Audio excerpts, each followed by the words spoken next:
What is going on, guys, and welcome to the channel. We got some breaking news out of Columbus this morning. Now, this had been expected the last couple of weeks leading up to the Rose Bowl, but it is now official. The former Georgia quarterback freshman Justin Fields will transfer to Ohio State. The 6'3", 225-pound QB was the number 2 overall player in the country in the 2017 draft class. As a freshman at Georgia in 2018, Fields was the number 2 quarterback behind starter Jake Fromm. Fields played 12 of 13 games in 2018, completing 27 of 39 passes, 4 touchdowns, 0 interceptions. He also added 266 yards rushing, with an additional 4 touchdowns, was named to the SEC All-Freshman team. Now, Fields is attempting to become eligible immediately at Ohio State and will have 3 years of eligibility remaining. If the NCAA does grant his request, Fields is expected to compete with third-year sophomore Tate Martell and, to a lesser extent, redshirt freshman Matthew Baldwin for the Ohio State starting quarterback job. Now, the connection here is Fields works with the same quarterback guru, Quincy Avery, as Ohio State quarterback Dwayne Haskins. Fields and Haskins are very close, and it is believed that Fields was waiting on Dwayne Haskins' NFL decision before he made his decision on whether or not he wanted to transfer to Ohio State. Haskins has been expected to declare for the NFL draft. He was, people said he was 50-50. I always expected him to go because he is looking at getting drafted in the top 10. But now with this announcement by Fields, it is a guarantee Dwayne Haskins will enter the NFL draft. It's just a matter of when he will come out and say it. Now, some comments from Tate Martell, who was the backup quarterback this year, on Justin Fields potentially coming next year. With Dwayne going to the NFL, it was looking like it's Tate Martell's job to lose next year, but then the rumors started swirling about Justin Fields potentially leaving Georgia for Ohio State, and Tate Martell basically said, I've put in the 2 years of work here. I have the confidence from the coaches in me. My teammates love me. I love my teammates. I'm confident in my abilities, and that he is sure, even if Fields does transfer, that he will be the starting quarterback, basically saying someone that hasn't been in this locker room is not going to take my job. So Tate Martell is very confident in the fact that with Fields coming in, he will still be the starting quarterback. Now, Tate Martell is a very highly rated player in his own right. Coming out of high school, he was one of the top quarterbacks in his draft class. He put up insane numbers in high school. He never lost a game in high school, and I don't have his numbers in front of me, but his numbers are ridiculous. So he is a great player in his own right. A little bit smaller at 5'11", but he is very fast, and I think he's got a pretty good arm, but a lot of people doubt his arm strength.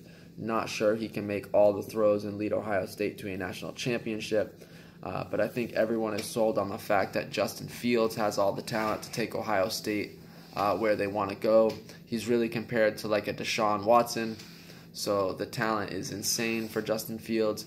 In 2 years starting in high school, he threw for 4,200 yards, rushed for 2,000, and had 69 total touchdowns starting 2 years.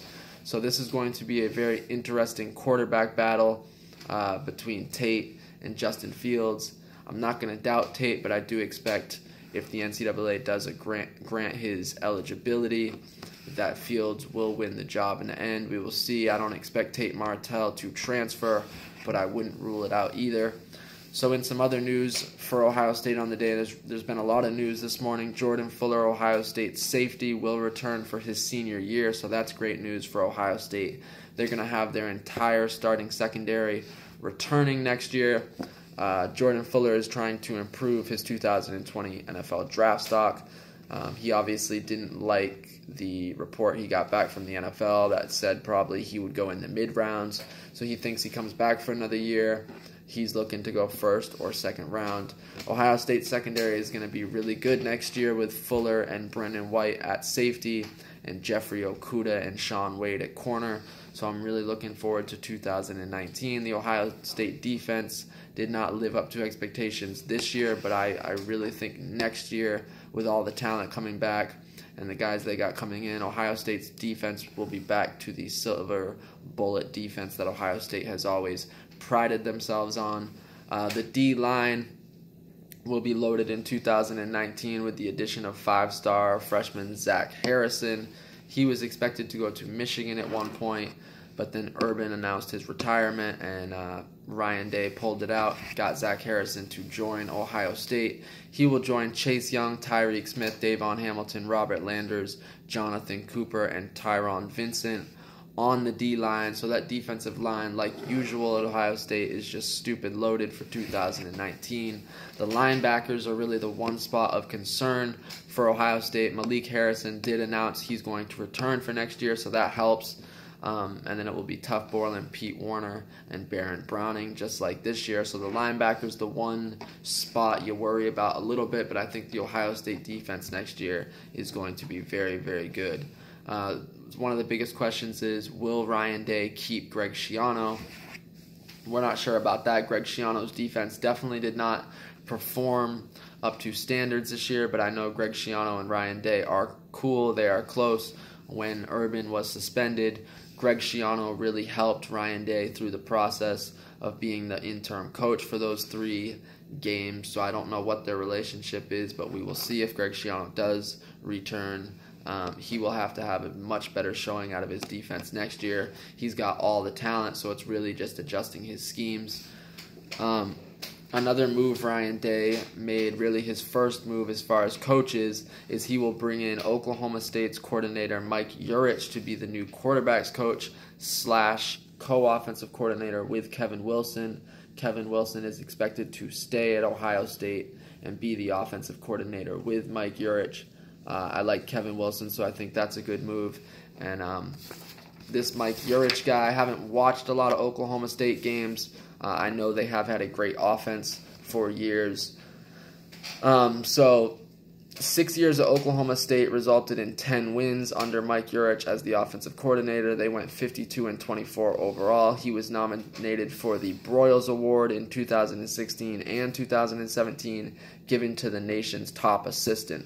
So a lot of teams wanted this guy, Mike Yurich. Ohio State got him. So that's a big win for Ohio State. Oklahoma State's offense averaged 38 points per game and 478 yards per game, under Yurich scoring 40 or more 35 times. So Ohio State is getting another really good offensive mind between Kevin Wilson, Ryan Day, and Mike Yurich. There should be no limitations to what Ohio State can do offensively, especially with all the talent they have. They have 3 very good quarterbacks. At running back, it will be led by J.K. Dobbins, Demario McCall, Master Teague, Marcus Crowley, who's just coming in, and Steele Chambers. So Ohio State at running back is looking pretty good. J.K. Dobbins will definitely lead the way. In his first 2 seasons, he rushed for 1,000 yards both year, but split time with Mike Weber. So it looks as if J.K. Dobbins' turn to be the #1 guy and the workhorse for Ohio State will be in 2019. At receiver, Ohio State have Austin Mack coming back, Benjamin Victor, Chris Olave, who was a breakout freshman this year, and 5-star freshman Garrett Wilson. He's really looking like their best wide receiver prospect. Garrett Wilson, if you watch his tape in high school, big-time player. So Ohio State's looking pretty good at wide receiver. O-line will be Brendan Bowen at right tackle, right guard Wyatt Davis, and Josh Myers at center. So some players leaving for Ohio State to the NFL draft. KJ Hill, Damon Arnett, Michael Jordan just announced he has declared for the NFL draft. Kendall Sheffield is undecided. I'd be okay if he left. I mean, maybe he'd be okay to be there for some depth, but I don't expect him to start next year. Draymond Jones has declared. Paris Campbell has declared. Mike Weber also has declared, and Dwayne Haskins is expected to declare really any minute now. So that is it on Ohio State news for the day. I will update any other news coming in. Ohio State 2019 is looking very promising. If you are an Ohio State fan, definitely subscribe to the channel, or if you're just a sports fan in general, I also do NBA and NFL videos. I just started doing these videos recently, but I will be putting out a lot of content going forward. So if you are a big sports fan, definitely subscribe to the channel. Like, comment, and subscribe, and I'll be back with more videos. And everybody have a good day. Go Buckeyes.